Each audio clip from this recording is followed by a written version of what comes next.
Hello everyone, welcome back to my channel.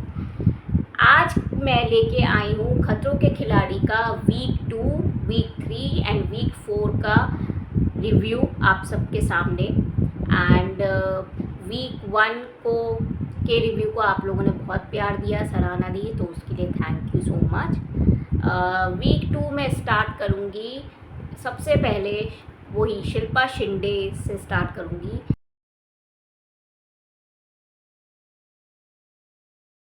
मैंने क्या observe किया कि शिल्पा शिंदे इस बार खतरों के खिलाड़ी में अपना दिमाग ज़रूरत से ज़्यादा लगाने की कोशिश कर रही हैं।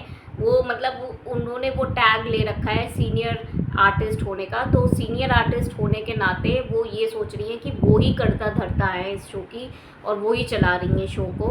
और ज़रूरत से ज़्यादा उन्होंने दिमाग चला दिया वीक 2 में, जिसकी वजह से वो खुद ही एलिमिनेट हो गई उस वीक। उन्होंने क्या कर दिया कि जब क्लियर कट उनको वो मिली थी, पावर मिली थी रोहित शेट्टी द्वारा कि आप अपना एक स्टंट में पूरे सबका चयन कर सकती है कि कौन किस नंबर पे जाएगा, और उस टास्क में उन्होंने अपने फ्रेंड्स को पहले भेज दिया और कुछ लोगों को बाद में भेजा जिनके पास फ्लैग्स नहीं थे, तो वो उनके लिए ही घातक सिद्ध हो गया।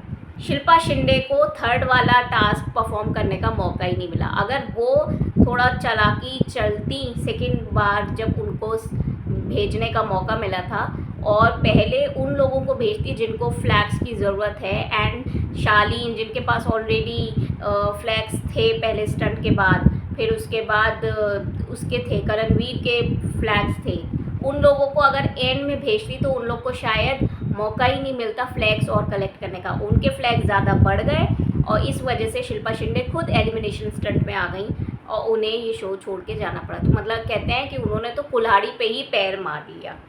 एंड जब वीक में उसको शिल्पा शिंदे को वापस भी लेके आया तो भी मैं ये बोलूँगी कि उसने स्विमिंग वाला टास्क ज़रूर परफॉर्म किया, अपनी कैपेबिलिटी दिखाने की कोशिश की, लेकिन आई वुड नॉट से कि बहुत जस्टिफाई किया अपने कमबैक को वाइल्ड का। एक तो ये चीज़ मुझे खतरों के खिलाड़ी के मेकर्स की समझ में नहीं आती है कि जो जैसे वो वाला था जिसमें आस्था गिल को वापस लेके आना था और सौरभ राज जैन को वापस लेके आना था, तो उन्होंने स्टंट रख दिया था कि स्टंट में जो अच्छा परफॉर्म करेगा उसके थ्रू कोई 1 या 2 लोग वापस आएंगे। लेकिन इस बार कृष्णा और शिल्पा शिंदे को इस सीज़न में ऐसे ही वापस ले आए बिना किसी स्टंट के। ऐसे ही सेम उसमें भी हुआ था जब फैज़ू और श्रुति झा को वापस लेके आना था, तो उनके लिए भी स्टंट रख दिया था, उनमें से कोई एक आएगा, तो फैज़ू को वो लोग वापस लेके आए थे। तो ऐसे किसी में स्टंट रख देते हैं, किसी में ऐसे ही फ्री फोकट का लेके आ जाते हैं। पिछली बार भी 1-2 एलिमिनेटेड लोगों को, अर्चना और ऐश्वर्या थी, उन लोग को बहुत सारे मौके दिए जा रहे थे जबकि वो लोग डिज़र्व भी नहीं करते थे। तो ये जो बायसनेस लगती है शो के मेकर्स की, ये मुझे समझ में नहीं आती है। ये हर सीज़न में कभी ना कभी होती है। इस सीज़न में मैं समझूंगी कि शिल्पा और कृष्णा जो 4th वीक में निकली, तो उनको विदाउट एनी टास्क उनको लेके आ गए, तो वो मुझे जस्टिफिकेशन उसका मुझे जस्टिफाइड नहीं लगा वो चीज़। एंड कृष्णा का मैं कहूँगी चूँकि उसको पानी वाला स्टंट मिला, तो उसने वो शायद वो पता चल गया उससे कि उसके पानी उसकी प्लस पॉइंट है, तो उसने उस स्टंट में अच्छा कर लिया। बट आई विल नॉट से कि उसने बहुत ज़्यादा अच्छा किया, पूरा स्टंट कंप्लीट किया, ऐसा नहीं हुआ। एंड वो वाला टास्क जो फ्लैग लेके आना था कार्स में रिवॉल्व करके, वो उसने अच्छा परफॉर्म किया। सो कम बैक करके उसने, उसको मैं कह सकती हूँ कि उसने कुछ हद तक जस्टिफाइड किया है, लेकिन अप टू द मार्क वो नहीं कह सकते। So coming back to Shilpa Shinde, उसने अब वापस तो लेके आए हैं, एक स्टंट करा उसने पानी वाला, तो वो ठीक ठाक किया। लेट्स सी कि उसके आगे की जर्नी कैसी रहती है। एंड कृष्णा को जो मैं कहूँगी, जो शिंदे के बाद वाले वीक में जो एलिमिनेट हुई, शी इज़ कंटिन्यूसली 2 हफ्ते से वो ऐसा बिहेवियर कर रही है कि मैं कीड़े वाला टास्क नहीं कर सकती, मैं सांप वाला टास्क नहीं कर सकती। सांप वाला टास्क में उसने मतलब एक भी सांप ढंग से रोहित शेट्टी के गाइड करने पे ही एक बॉक्स से दूसरे बॉक्स में करना था तो वो कर पाई, अदरवाइज खुद के दम पे वो टास्क नहीं कर पा रही है। अगर आपके वीकनेस है कॉकरोच वगैरह और इंसेक्ट्स आप नहीं अपने ऊपर झेल सकते, सांप वगैरह आप नहीं झेल सकते, लिजर्ड्स वगैरह नहीं झेल सकते, तो भाई प्लीज़ ये खतरों के खिलाड़ी शो आपके लिए नहीं बनाए। इन सब शोज़ को साइन मत किया करिए, ठीक है। मतलब फोबिया एक चीज़ होती है, मानती हूँ वीकनेस होती है कि मतलब आपको डर लगता है तो डर को ओवरकम करने आते हैं, बट आप ट्राई ही नहीं कर सकते और नहीं मैं नहीं ये कर सकती और मैं अबॉर्ट कर रही हूँ, तो ये चीज़ मतलब बहुत ख़राब है, बहुत ही ख़राब है। आप नेशनल टेलीविज़न पे एक अच्छा एग्जाम्पल सेट नहीं कर रहे हो। एंड उसको हाइट वाले स्टंट्स भी ऑफ़र हो रहे थे, तो वो उसको भी डिले करे जा रही थी कि नहीं तुम चले जाओ चूँकि उसके पास ऑप्शन था डिनाई करने का उस वाले वीक में, तो वो लगातार कि नहीं मैं बाद के स्टंट करूँगी। अपॉर्चुनिटी एक ही बार मिलती है, फिर चाहे वो खतरों के खिलाड़ी हो या लाइफ का कोई भी सिनेरियो हो, आपको कई बार सेकेंड अपॉर्चुनिटी नहीं मिलती है। तो जो पहली अपॉर्चुनिटी मिलती है प्लीज़ उसे ही ग्रैब इट किया करिए एंड प्रूव योरसेल्फ कि हाँ आप कर सकते हो। अगर आप इस टाइप के शोज़ में आए हो या लाइफ के किसी भी स्टेज में आए हो, तो आप मेहनत करो उस अपॉर्चुनिटी पे और अपने आप को प्रूव करके दिखाओ। ये गिव अप वाला एटीट्यूड खतरों के खिलाड़ी में नहीं चलेगा कि नहीं मैं तो ये स्टंट नहीं करूँगी और कोई और कर ले, नहीं, हमेशा तो ऐसा नहीं चलने वाला है। एंड ये एटीट्यूड बहुत ही गलत है। अगर आप बच के चल रहे हो और चूज़ी हो रहे हो, तो अभी आप इंसेक्ट्स वगैरह को मना कर सकते हो, लेकिन एक ना एक दिन कोई ना कोई, मान लो आप एलिमिनेशन स्टंट में हो तो आपको परफॉर्म करना ही पड़ेगा। ये आप इन सब चीज़ों से बच नहीं सकते। अगर आपने ये शो साइन किया है तो कभी ना कभी आपको कीड़ों को फेस करना ही पड़ेगा।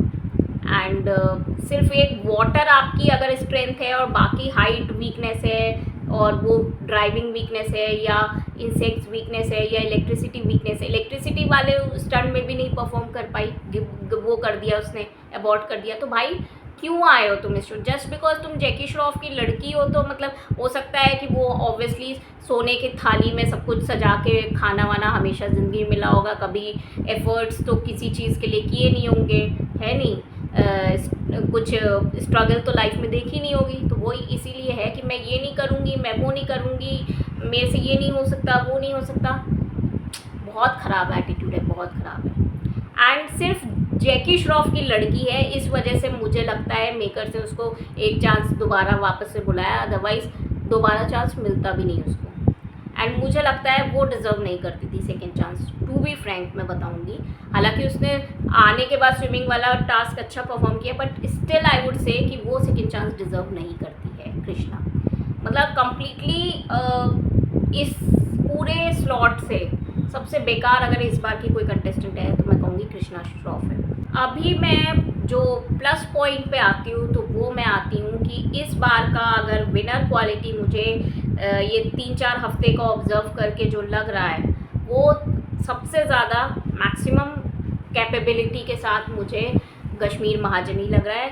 वो मतलब उसमें दिख गया है कि हाँ वो विनर बन सकता है, पूरी सारी क्वालिटीज़ हैं उसके अंदर, इतना कामली वो सारे टास्क परफॉर्म करता है, बहुत ज़्यादा हबड़ तबड़ नहीं, कुछ नहीं, जल्दबाजी नहीं, एंड पेशेंस के साथ, एकदम धैर्य के साथ, और बहुत ज़्यादा मतलब फालतू का बोलना भी नहीं किसी से। टास्क के दौरान कोई और टास्क परफॉर्म कर रहा है तो वो हाँ, जो मेकर्स जनरली ये कहते हैं, इस बार पहली बार ज़िंदगी में मुझे ऐसा लग रहा है कि मेकर्स और मैं we are on the same page, कि मेकर्स का भी जो ज्ञानी बाबा का टैग जनरली जिसको करेक्टर देते हैं खतरों के खिलाड़ी के मेकर्स, उसी को ही विनर बनाते हैं। ये 2-3 सीज़न से मैं ऑब्जर्व करती आ रही हूँ, मैंने पहले के सीजन्स में भी ये बात बोली है। तो इस बार जो ज्ञानी बाबा जो बन रहा है, वो 2 लोग एक्चुअली बन रहे हैं, एक कश्मीर महाजनी और एक शालीन भनौत।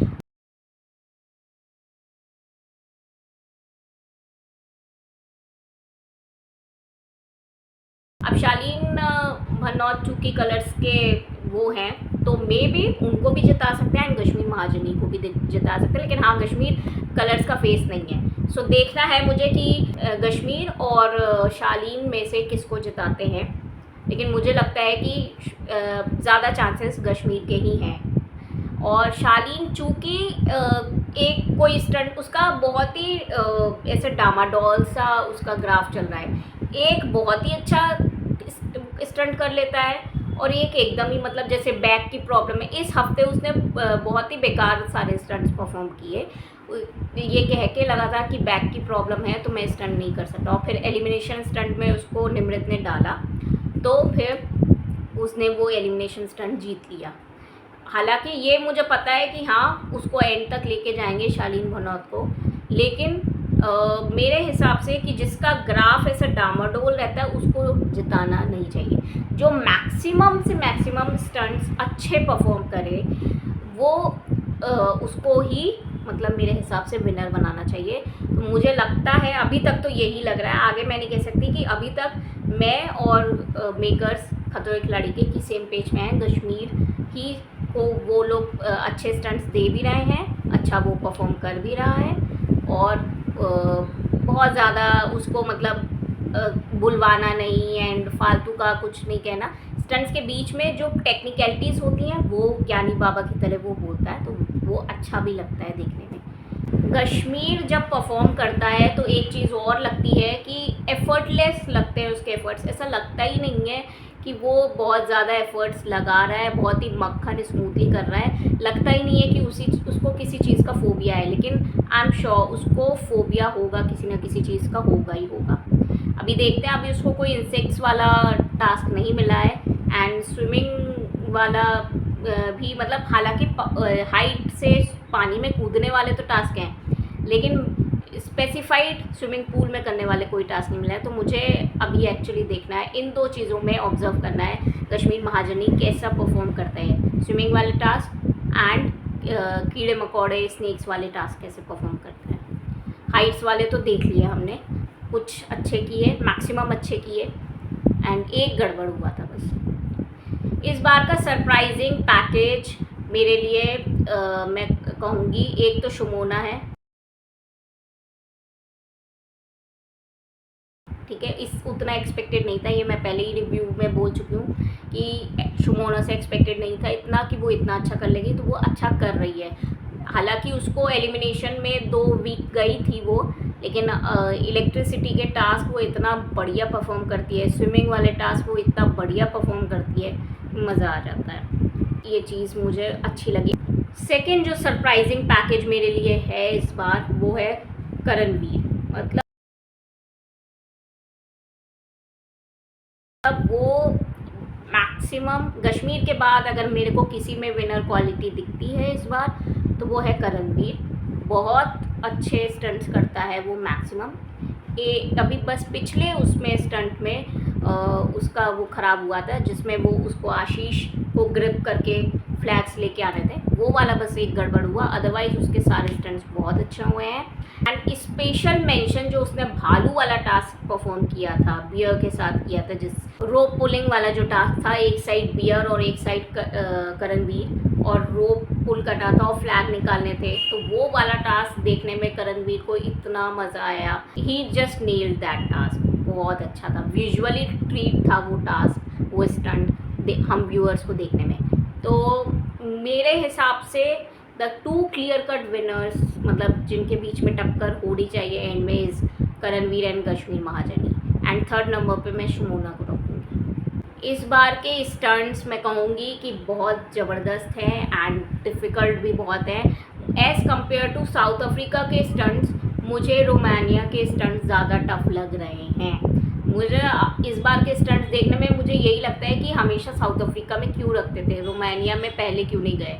इतने बढ़िया विजुअल ट्रीट स्टंट्स हैं इस बार के, हुक्ड रखते हैं। मैं तो मतलब एकदम अरे जल्दी करो इस टाइप से, इससे मेरे बीच में कमेंट्री चलती रहती है एपिसोड्स के, इतना मज़ा आता है, मैं एक सेकंड छोड़ नहीं सकती, इतने दिलचस्प इस बार के एपिसोड्स हो रहे हैं।